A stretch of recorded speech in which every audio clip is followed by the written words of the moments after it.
Hay muchos kilómetros de área sin descubrir debajo de la corteza a las que ni siquiera podemos acercarnos. Los científicos encontraron lo que parecen ser montañas subterráneas enterradas dentro del manto. Nuestro planeta está dividido en 3 capas: la corteza, el manto y el núcleo. La corteza es donde viven y prosperan 8.000 millones de personas, billones de árboles y millones de animales. También hay diferentes tipos de cortezas en la Tierra y el océano. La corteza oceánica contiene rocas únicas y es más densa que la corteza terrestre. Todos vemos cómo la Tierra está dividida y codificada por colores para mostrar la corteza, el manto y el núcleo en los libros de texto, pero también hay capas especiales en el medio de las que no todo el mundo habla. El manto se divide en la parte superior e inferior, que es la zona de transición. Dado que el manto actúa como centro de reciclaje geológico, la tectónica de placas no solo se mueve de lado a lado, sino de arriba a abajo. En realidad, es por eso que aparecieron todos los volcanes. El magma sale a la superficie o incluso bajo el agua y luego vuelve a hundirse y se repite. Las transiciones descienden 400 kilómetros y luego 660 kilómetros. Y en esta capa inferior, los científicos siguen descubriendo paisajes ocultos. Las montañas del manto son más escarpadas y mucho más grandes que las de la corteza. Los científicos encontraron una cadena montañosa con picos más altos que el monte Everest. Algunos de ellos alcanzan los 965 kilómetros. Cuando los continentes todavía estaban unidos al litoral, es posible que hubiera algunas tierras ocultas ahora bajo el agua. Las teorías sugieren que Islandia solía ser parte de un microcontinente más grande llamado Islandia, que conectaba la actual Islandia con Groenlandia y Escandinavia. La idea profundiza aún más en una gran Islandia que incluye a Gran Bretaña. Pero después de la división, estas masas de tierra más grandes se hundieron con todo lo que contenían. También existen teorías sobre que Nueva Zelanda es parte de Sealandia, un microcontinente oculto dentro de la misma región. Entonces podría ser que estas montañas solían ser parte de la vieja tierra que ha estado bajo tierra durante miles de millones de años, pero aún así no es muy probable. Una teoría es que estas cadenas montañosas subterráneas podrían ser losas de rocas sobrantes que descendieron de la superficie a la zona de transición con el movimiento de las placas tectónicas. A medida que se hunden, las piezas grandes se descomponen en otras más pequeñas, y a medida que se acumulan durante millones de años, forman lo que parecen ser montañas subterráneas. Dado que el manto es la zona de reciclaje geológico, es probable que las rocas allí abajo solían ser parte de la superficie. No eran grandes extensiones de tierra que se escondían como los perros esconden huesos en el jardín. Se necesita mucho más tiempo para ocultar montañas. Algunas partes del manto parecen lisas, mientras que otras no lo son tanto. Las partes que tienen un grupo de rocas podrían contener elementos ocultos en las montañas subterráneas. Las partes más suaves no tienen mucha actividad sísmica o volcánica, mientras que las partes rugosas sí. La mejor manera de estudiar esos paisajes subterráneos es esperar a que ocurra un terremoto o una erupción volcánica. Los sismólogos pueden observar el interior de la Tierra con escáneres especiales, al igual que los médicos usan ultrasonido para examinar a un paciente. Incluso pueden ver detalles menores y no grandes trozos de rocas. Un terremoto lo suficientemente fuerte puede enviar ondas de choque al interior de la Tierra, incluso a través del núcleo y de regreso a la superficie. Dependiendo de dónde ocurran, los sismólogos pueden observar y estudiar la intensidad de las ondas a medida que se mueven hacia adelante y hacia atrás. En rocas lisas, las ondas pueden viajar en línea recta, pero una vez que alcanzan un área irregular, las ondas tienden a dispersarse. La temperatura y la composición de los materiales pueden hacer que las ondas se muevan más rápido o más lento, pero esta información no es exactamente precisa y no contribuirá mucho a los datos de las montañas subterráneas. Entonces, al analizar las ondas dispersas y utilizar el campo magnético de la Tierra, los científicos pueden descubrir todo lo que necesitan saber, pero estos estudios solo son lo suficientemente buenos para descubrir el interior en el estado actual, no cómo cambió la Tierra durante los últimos 4.500 millones de años. Sin embargo, los científicos están seguros de que el material del manto aún se remonta al comienzo de la formación de la Tierra. La pregunta, ¿por qué no cavar un agujero en el centro de la Tierra y ver qué está pasando allí? Puede parecer lógica. El hoyo más profundo que los humanos han cavado hasta ahora es el pozo superprofundo de Kola en el Ártico ruso, que tiene más de 12 kilómetros de profundidad. Los lugareños afirman que en realidad pueden escuchar gritos que vienen de abajo. Se necesitaron casi 20 años para perforar hasta donde llegaron, pero literalmente simplemente raspar la superficie de lo que hay debajo. Cavaron alrededor de un tercio de la corteza que está a solo 0,2% de la distancia al centro de la Tierra. Llegar allí está más allá de nuestras capacidades, es como intentar alcanzar el sol. Ningún humano puede soportar la cantidad de presión que hay ahí abajo. Bajar la fosa de las Marianas, el punto más profundo de la Tierra, requiere un equipo especial para resistir toda la inmensa presión. Nos costará una fortuna construir esa tecnología para llevarnos al centro de nuestro planeta. La evidencia de diamantes enterrados profundamente en Brasil muestra que todo lo que hacemos en la superficie de la corteza puede afectar cosas kilómetros por debajo, incluso hacia el manto. Los científicos desenterraron 6 diamantes que podrían contener diminutos granos minerales, como se les llama en el mundo mineral. Estas inclusiones tienen una composición química de donde se originaron en las profundidades de la Tierra. Los diamantes típicos se forman en profundidades inferiores a 200 kilómetros en el manto superior, donde hace mucho calor. La alta presión y la temperatura de ebullición cristaliza el carbono y crea diamantes, pero los humanos no pueden cavar hasta allí. Los extraen detectando donde ocurrió una erupción volcánica profunda que expulsó estos diamantes a la superficie. Estas erupciones ocurrieron hace millones de años cuando los dinosaurios solían gobernar la Tierra. Dispararon los diamantes que estaban en el manto y ahora están incrustados dentro del material volcánico enfriado. Ahí es donde la gente los extrae, pero estos diamantes especiales que se encuentran en Brasil se originaron en un punto mucho más profundo de lo habitual, lo que puede ayudar aún más a los científicos a estudiar las profundidades de la Tierra. Pueden extraerlos y analizarlos en un laboratorio para saber de dónde provienen exactamente estos minerales. En el laboratorio, los científicos estudian estas incrustaciones, cada una de solo 15 a 40 micrones de ancho, menos de un cuarto de ancho de un cabello humano. Descubrieron que contenían muchos tipos de minerales que se encuentran en la roca volcánica de la superficie. La composición de carbono del magma de la superficie es muy diferente a la de las profundidades de la Tierra. Lo que es una locura es que estos diamantes con incrustaciones especiales solo se pueden encontrar a 700 kilómetros en el manto inferior.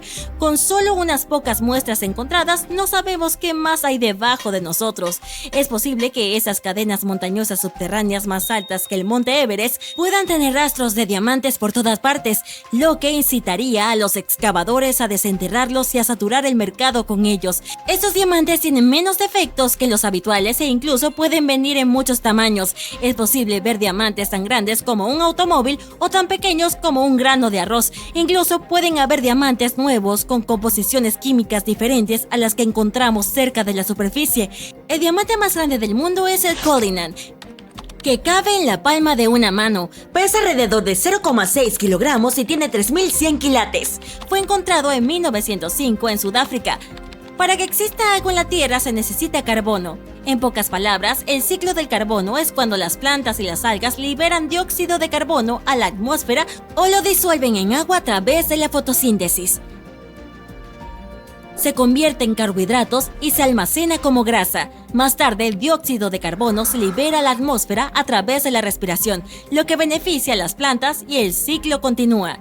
Los científicos afirman que incluso podría haber un ciclo de carbono en el interior de la Tierra. La corteza oceánica tiene una gran cantidad de sedimento de carbono que podría mezclarse con la capa superior e inferior del manto, pero todavía no hay suficiente evidencia para respaldar esto. Los diamantes profundos podrían ser la clave para hacer estallar esa teoría. Solo el tiempo dirá. Acabas de terminar tu recorrido turístico por Edimburgo, Escocia. Duró poco menos de 1 hora y tienes hambre. Le preguntas a tu guía si hay algo más que ver, y él comienza a hablar de una misteriosa ciudad subterránea. Preguntas cuánto tiempo se tarda en llegar allí, y te sorprende la respuesta del guía. Estás parado sobre ella. Está justo debajo de tus pies. ¿El puente sur? Pero acabas de estar allí y no notaste una gran flecha que señale hacia abajo. Así que aquí es donde empieza el misterio. La historia comienza a mediados del siglo XVIII. La capital escocesa no era tan grande como hoy. Solo 60.000 personas vivían alrededor del castillo de Edimburgo. Todos estaban hacinados dentro de las murallas medievales. Y dicen que las ciudades de hoy están superpobladas. Averigua cómo eran las condiciones de vida en aquel entonces. Los edificios eran altos, por lo que había poca luz natural. Algunas casas tenían 14 pisos. Las vacas caminaban por las estrechas y sinuosas calles y dejaban desechos. Las cosas estaban tan mal que el famoso escritor inglés Daniel Defoe comentó: "Creo que en ninguna ciudad del mundo tantas personas tienen tan poco espacio". Sí, ese es el tipo que escribió Robinson Crusoe. Bueno, algo tenía que hacerse. La solución fue construir 2 largos puentes hacia el norte y hacia el sur de la ciudad. Los nombres que les dieron a los puentes eran más descriptivos que llamativos. El puente hacia el norte se completó primero. En 1785 comenzó la construcción del segundo puente, que iba a conectar la principal calle peatonal del norte con los edificios de la universidad en el sur de Edimburgo. Pero no pienses en esta construcción como un moderno puente sobre un río. Era más bien un viaducto, un tipo de puente que conecta 2 colinas a través de un valle. La palabra viaducto proviene del latín, ya que los romanos fueron pioneros en la construcción de estas estructuras. Su ciudad capital fue construida sobre 7 colinas. Y para imitarla, Edimburgo también se extendía sobre 7 colinas principales, aunque solo 2 son visibles hoy en día porque la ciudad ha sido edificada. En el siglo XVIII, la construcción del Puente Sur fue una proeza notable de ingeniería. A los constructores solo les llevó 3 años completarlo. 19 arcos de piedra abarcaban un abismo que tenía 9,4 metros en su punto más profundo. ¿Y la longitud? Más de 300 metros. Impresionante, incluso para los estándares actuales. Pero, ¿qué tiene que ver un viaducto de 2 siglos y medio de antigüedad con una ciudad subterránea? Verás, diseñaron el Puente Sur para que fuera hueco por dentro. Mientras caminas por esta calle hoy, en realidad hay una enorme cueva hecha por el hombre bajo tus pies. El nombre popular de este conjunto de cámaras es las Bóvedas de Edimburgo. Pero, ¿cuál era el propósito de este espacio? ¿Y hay algo o alguien allí ahora? Vayamos paso a paso. La intención original de los constructores era que estos sótanos sirvieran como tiendas.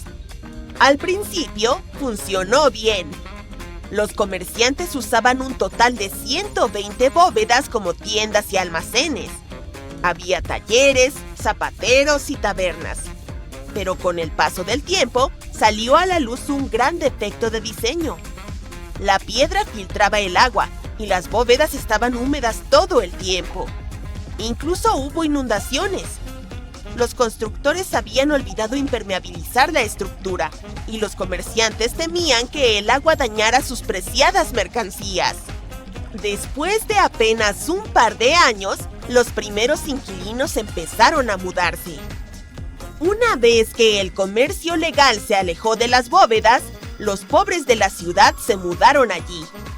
Y no solo ellos, sino todo tipo de personajes sombríos. Los historiadores no saben mucho sobre este periodo, ya que no existen registros escritos. Pero incluso los ocupantes tuvieron que abandonar pronto el lugar. Si no podías hacer negocios en estas bóvedas, ¿cómo podrías vivir en ellas? Estaba húmedo y frío, y no había ventilación, saneamiento ni luz natural. Realmente apestaban. La peor pesadilla de cualquier agente inmobiliario. Solo 30 años después de su finalización, las bóvedas del Puente Sur fueron abandonadas definitivamente.